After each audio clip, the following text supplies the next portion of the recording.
Hello guys, আসসালামু আলাইকুম। কেমন আছেন সবাই? আশা করি সবাই অনেক ভালো আছেন। তো আমি আজকে যাব আমার পছন্দের একটি ফোন কিনতে।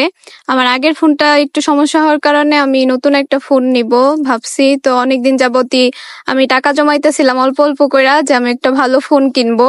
কারণ আমি যেহেতু ভিডিও করি অল্প অল্প, তো একটা ভালো ফোনের তো অবশ্যই আমার দরকার। আমি তো অনেক ছবি টবি তুলতেও পছন্দ করি।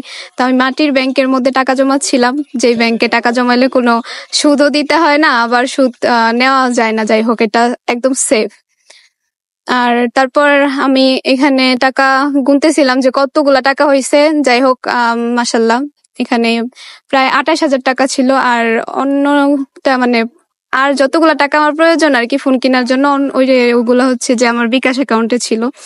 তো এখানে যাওয়ার পথে একটা পিচ্ছির সাথে দেখা হয়েছে। ও ভাই, কি লুক দিছে! তো এটা হচ্ছে ভবানীপুর বাজার। এই কৃষ্ণচূড়া গাছটাতে এই সময় যেই ফুল ফুটে, আমার মানে এটা চোখ আটকায় এই গাছটাতে। তো যারা ভবানীপুরে আছে আমার আশেপাশে, ওরা সবাই হয়তোবা জানে এই ফুল গাছটা সম্পর্কে।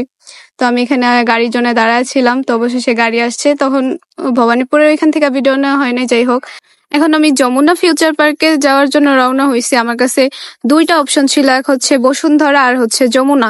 তো গাজীপুর থেকে যেহেতু যমুনাটাই আমার জন্য কাছে হয়েছে, তো আমার মনে হইলো যে বেটার যমুনাতেই ফার্স্ট যাই। তো আমি যমুনাতে যাচ্ছিলাম, এর মধ্যে আহ বৃষ্টি শুরু হয়েছিল হালকা, আবার জ্যামও পড়ছে। বাসা থেকে বের হলে বোঝা যায় আসলে রাস্তার মধ্যে কি পরিমাণে জ্যাম ট্যাম বাইঝা থাকে। তো অনেক জ্যাম ট্যাম বাধা বিপত্তি পার হয়ে আমি অবশেষে যমুনা ফিউচার পার্কের এখানে আসলাম। তো আসার পরেও দেখি যে অনেক মেঘলা আকাশ, বৃষ্টি আসবে। এদিকে দুপুর পর্যন্ত হয়ে গেছিল, আমি চিন্তা করতেছিলাম যে দুপুর হয়ে গেছে, আমি মাত্র আসছি, আমার বাসায় যাইতে যেতে প্রায় রাত হয়ে যাবে। তো এদিকে দুপুর হওয়ার কারণে আমার ক্ষুধাও লাগছে, বাসা থেকে খাই আসছি। তো ভাবলাম আগে খাওয়া দাওয়া করে আনি। তো লেভেল 7-এ চলে আসলাম খাওয়া দাওয়া করতে। এখানে অনেকগুলা রেস্টুরেন্ট ছিল, আমি বুঝতে পারতেছিলাম না যে আমি আসলে কি খাবো। তো কি খাবো এটা ডিসাইড করতে করতে অনেক সময় লেগে গেছে। তো শেষমেশ আমি পিৎজা হাটে ঢুকলাম, একটা পিৎজা অর্ডার করলাম। তো ক্ষুধা তো লাগছিল অনেক, যার কারণে আগে খাওয়া দাওয়া করে নিলাম। খাওয়া দাওয়া শেষে আমি এবার ফোন দেখার জন্য লেভেল 4-এ চলে গেলাম। তো এর মধ্যে আমার মনে হইলো যে আমার আরো কিছু টাকা তোলা বাকি আছে। তো আমি ব্যাংকের যে বুথটা ওইটা খুঁজতেছিলাম। তারপর টাকা পয়সা তোলার পর আমি এই দোকানে একটা ফোন পছন্দ করছি। এই দোকানে আসার আগে যদিও আমি আর অনেকগুলা দোকান ঘুরছি, ওগুলা যদিও আমি ভিডিও করি নাই।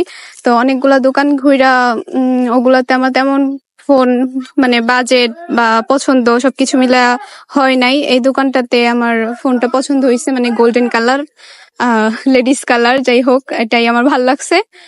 তো আমি অবশেষে আলহামদুলিল্লাহ আমি আমার পছন্দের ফোনটা নিয়ে নিলাম। সম্পূর্ণ নিজের নিজের টাকা, নিজের জমানো টাকা। এটা অনেক মানে খুশি। আমি খুশি হয়েছি, কারণ অনেকদিন যাবত আমি ভাবছি ফোন নিব। তো অবশেষে আমি ফোনটা নিলাম, আমার পছন্দের ফোনটা নিলাম আলহামদুলিল্লাহ। তারপর আরেক জায়গা থেকে আমি অবশ্য চার্জার কেবল ওগুলা কিনে নিলাম। তো আজকে আমার ভিডিও এই পর্যন্তই রাখবো। তো পরবর্তীতে আমি আমার নতুন ফোন দিয়ে আহ অন্য আরেকটা ভিডিও বানাবো। তো আপনারা সবাই ভালো থাকবেন, সুস্থ থাকবেন। আল্লাহ হাফেজ, টাটা।